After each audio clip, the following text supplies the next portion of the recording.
We have had the postmortem report, the postmortem done on the two bodies, one for Benson and the other one for Emmanuel.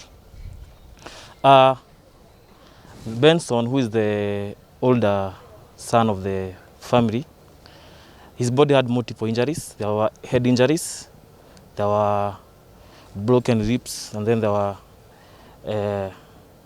injuries at the leg, and there were bruises in the body.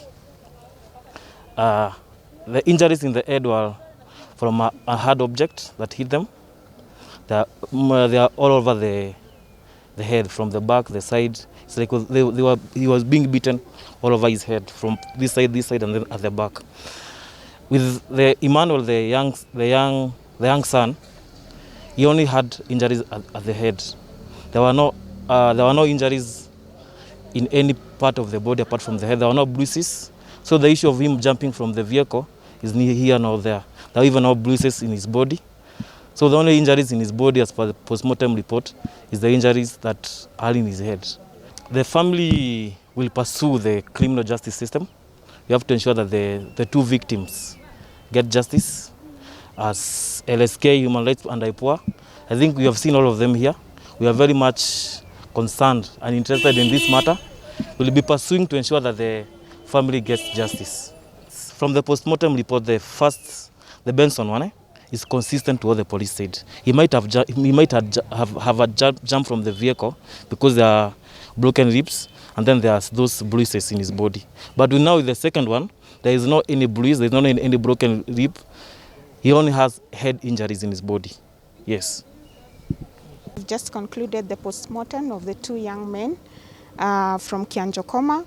The family had their pathologist, Dr. Mwangi.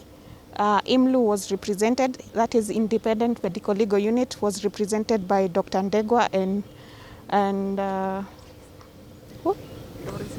Doris Namu, who is the Embu representative, and we also had IPOA. The family would wish that the findings would be relayed by the family pathologist. Yes, and it was successful, and we were all in agreement with our findings. Far so good.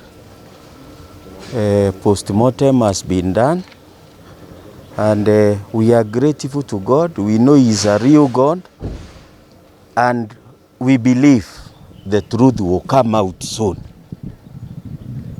Yes, it will come out soon. Postmortem report will be made available to you by our pathologist, the one who was representing us.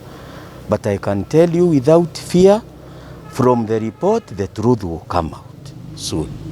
We have taken body to Tenri funeral home for preservation as we prepare ourselves for burial. As a family, we are only crying to our government. We know it is able, and we want them to do investigation. If there is anyone involved, let them be taken to court so that our late children can get justice.